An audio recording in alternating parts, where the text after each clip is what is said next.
unemployment. We are 4 years away from being Greece, and we're going to do what we've always done. The reason you can freeze federal pay is because there's absolutely no inflation in this country. And so instead of giving a raise, we don't.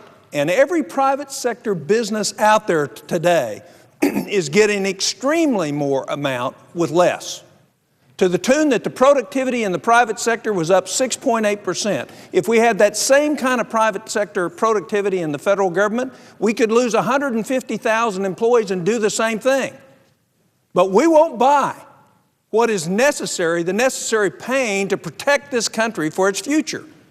Now, let me go through. The chairman mentioned unobligated balances, but he spoke about obligated balances. We're not talking about money that has been obligated. We're talking about hundreds of millions and billions of dollars that is not obligated.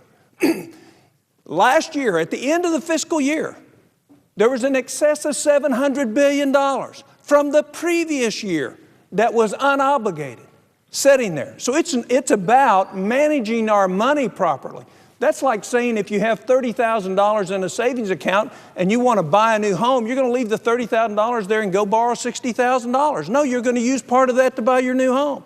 So we have the same approach that is disgusting America. We can't. What we can do is borrow against the future of our children. And that's what this bill does. So the first time we come out here with two good amendments that will offer a choice for the senators of this body to actually make a down payment on change in this country, to make a true down payment on change, we get the same thing I've heard for 5.5 years, is we can't. Well, let me tell you what we can do. We can cap federal employees. We've added 180,000 federal employees in the last 17 months in this country. By the way, their average salary is $30,000 more a year than the private sector. Their benefits are $40,000 a year, which is twice what it is in the private sector.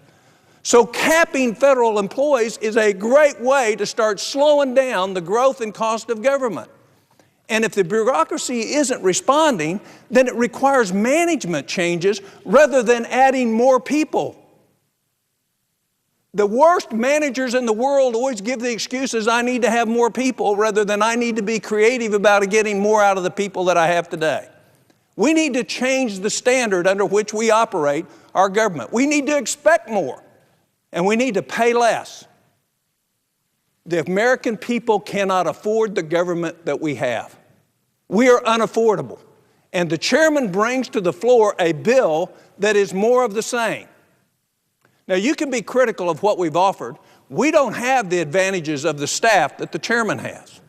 But this is an honest attempt to make it an attempt to pay so we don't charge it to our children. Notice that he didn't say anything about the savings of $4.6 billion for not printing this every day that nobody reads but reads on the internet. But yet we're going to spend $460 million a year printing government reports from this body and the White House that nobody looks at in hard. Didn't say a thing about that. I would assume you'd take that by unanimous consent, Mr. Chairman, that we would cut $4.6 billion from the printing costs of the American government. We didn't hear anything about that. That's not one of the bad ideas. We weren't attacked on that. This federal government has to change if our kids are going to have a future. And it isn't going to change until we have the courage and the fortitude to start making the hard choices. What the Appropriation Committee has come out and said, we're not going to make hard choices. We're just going to borrow the money. How many of you really think the war is an emergency? How long have we known? How long have we been in Afghanistan? It's not an emergency. Here's the definition of our own rules for emergencies.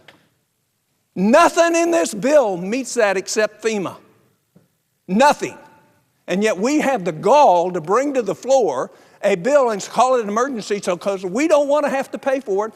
We don't want to make half-tough votes. We don't want to have to make choices between competing priorities. We're kicking the can down the road, and we're kicking the soup that was left in the can all over our kids. That's what we're doing. We lack courage.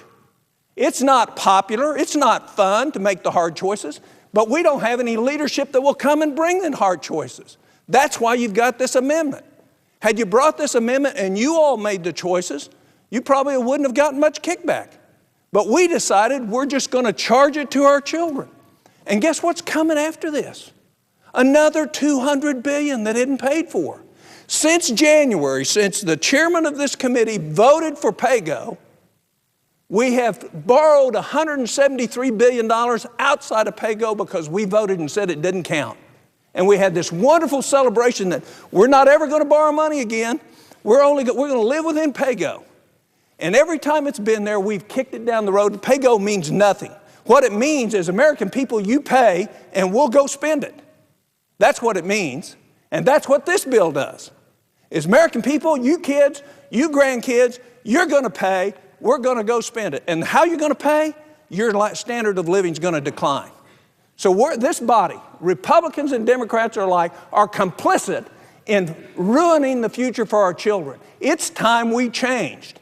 And we have a committee that makes fun of attempts to try to change things and actually stretches the truth. This isn't going to cost one TSA person their job. It ain't even going to cost one FBI.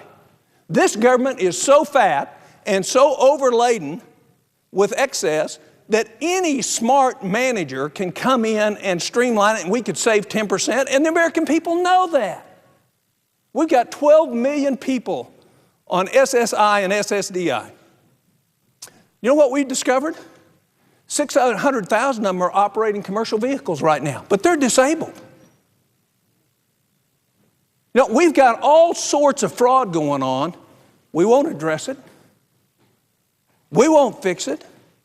There's waste. There's at least $350 billion that the American public, maybe not this body, would agree we could cut out of the discretionary and fraud in Medicare tomorrow and nobody would feel a thing. And yet we have a stoic appropriation committee that comes to the floor and tells us we can't pay for it. Well, it's not that we wanted to pay for it. We didn't want to pay for it because the staff on the appropriation committee knows where the dollars are. But they weren't told to pay for it. And they're not going to be told to pay for the extender bill coming either. So what will have happened since February 12th when we passed PAYGO? I'll tell you what will have happened. $500 billion, $500 billion more in spending that is unpaid for, that is charged to our kids, and that'll happen before July 1st. So in 4.5 months after we say we're going to put in the discipline, we're not going to spend money we don't have, we're going to spend another $500 billion. No wonder the country's sick of Washington.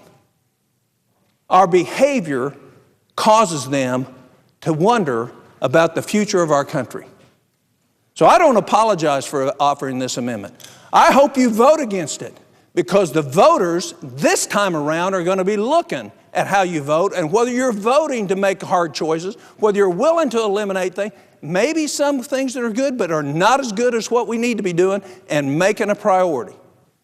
But we don't have that courage. And my challenge to my colleagues in the Senate is let's buck up.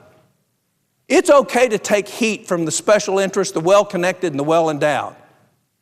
And let's do what is the best right thing for the country, not the easy thing for us.